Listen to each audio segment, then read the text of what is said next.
നമസ്കാരം, എല്ലാവർക്കും പുതിയ വീഡിയോയിലേക്ക് സ്വാഗതം.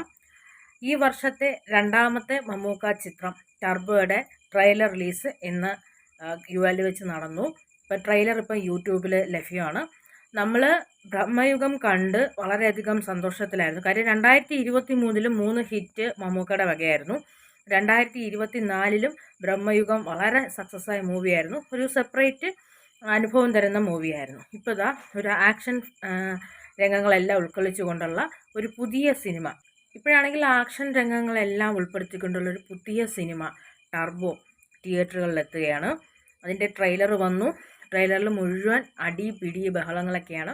മമ്മൂക്ക, രാജ്വി ഷെട്ടി, ബിന്ദു പണിക്കർ, അങ്ങനെ 3 പേരെയും നമുക്ക് സ്ക്രീനിൽ വീണ്ടും കാണാൻ പറ്റി. നമുക്കറിയാം രാജ്വി ഷെട്ടിക്ക് വളരെയധികം ഫാൻസ് കന്നഡയിലുണ്ട്. നമ്മളെ ഋഷഭവാഹന, ഗരുഡ ഗമന, ടോവി, ഇതിലൊക്കെ നല്ല ഫാൻസ് ഉള്ള ഒരു നടൻ കൂടിയാണ്. അതിനുശേഷം ഇപ്പം നമ്മുടെ മലയാളത്തിലേക്ക് നല്ലൊരു ആക്ഷൻ സീക്വൻസിലൂടെയാണ് വരുന്നത്. അപ്പം പൊതുവെ ടർബോ ജോസ് എന്ന പേരിലാണ് ഈ നായകൻ അറിയപ്പെടുന്നതെന്ന് നമുക്ക് ട്രെയിലറിൽ നിന്ന് മനസ്സിലായി. നമ്മൾ ഇതിൻ്റെ ഇടയിൽ അടി നടക്കാനുള്ള, അതായത് ആക്ഷൻ രംഗങ്ങൾ ഉണ്ടാകാനുള്ള കാരണം എന്താണെന്ന് നമുക്ക് മനസ്സിലായിട്ടില്ല. പക്ഷേ ഫുള്ള് അതിനകത്ത് നല്ല സ്റ്റൈലിഷായ അടികളാണ് നമ്മൾ കാണാൻ കഴിഞ്ഞത്. ഇത് ഒരുപാട് കഴിഞ്ഞ വർഷം മുതൽ ഇതിൻ്റെ അപ്ഡേഷൻസൊക്കെ വന്നിരുന്നു. നമുക്കറിയാം ഒരു കൊന്തയും ഒരു കറുത്ത ഷർട്ടും ഈ ഒരു വെള്ള മുണ്ടൊക്കെ ഉടുത്ത് അതിൽ ആ ഒരു ജീപ്പിൻ്റെ ഫ്രണ്ടിൽ നിൽക്കുന്ന ആ ഒരു പോസ്റ്ററിന് തന്നെ ഭയങ്കര ഫാൻസായിരുന്നു. അന്ന് ആ സോഷ്യൽ മീഡിയ ഇളക്കി മറിച്ച ഒരു സീനും കൂടിയായിരുന്നു, ആ ഒരു ഫോട്ടോ കൂടിയായിരുന്നു അന്ന് വന്നത്, ഫസ്റ്റ് ലുക്ക് പോസ്റ്റർ.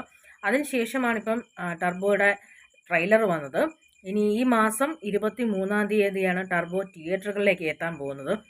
നമുക്ക് ചിത്രം കാണുമ്പോൾ മനസ്സിലാവും എന്തുകൊണ്ടാണ് ഈ ഫൈറ്റൊക്കെ നടന്നത്, എന്തിനാണ് ഫൈറ്റ് നടന്നതെന്നും ഇതിലിപ്പം രാജ്വി ഷെട്ടി ആരാണ്, അല്ലെങ്കിൽ ടർബോ ജോസും ഇവർ തമ്മിലുള്ള ബന്ധം എന്താണ്, ഇതൊക്കെ മനസ്സിലാവണമെങ്കിൽ നമുക്ക് സിനിമ കണ്ടാൽ മാത്രമേ മനസ്സിലാവുകയുള്ളൂ. എന്തായാലും നല്ല വണ്ടർഫുൾ ആയിട്ടുള്ള ഒരു ട്രെയിലറാണ് നമുക്ക് മുമ്പിലേക്ക് മമ്മൂക്ക കൊണ്ടുവന്നത്. ഇതിൻ്റെ സംവിധാനം ചെയ്യുന്നത് വൈശാഖും കഥ എഴുതിയത് മിഥുൻ മാനുവൽ തോമസുമാണ്. നമുക്കറിയാം പ്രോമിസിംഗ് ആയ ഡയറക്ടറും പ്രോമിസിംഗ് ആയ സ്ക്രിപ്റ്റ് റൈറ്ററുമാണ് ഈ ചിത്രത്തിൻ്റെ പിന്നിൽ. യുവാക്കൾക്കൊപ്പം നിന്ന്, അല്ലെങ്കിൽ പുതിയ പരീക്ഷണം നടത്തി, സ്ക്രിപ്റ്റ് നടത്തി, പുതിയ ആൾക്കാർക്ക് അവസരം കൊടുത്തുകൊണ്ടാണ് മമ്മൂക്ക ഇപ്പം മുന്നോട്ട് പോകുന്നത്. ആ മമ്മൂക്കയുടെ വലിയ ശ്രമമുള്ള ഒരു പുതിയ സിനിമ കൂടിയാണിത്. ഇപ്പം ടർബോ ജോസിനായി, ടർബോ സിനിമയ്ക്കായി നമുക്ക് കാത്തിരിക്കാം. ട്രെയിലർ വളരെ വളരെ വളരെ വളരെ ഗംഭീരമായിട്ടുണ്ട്.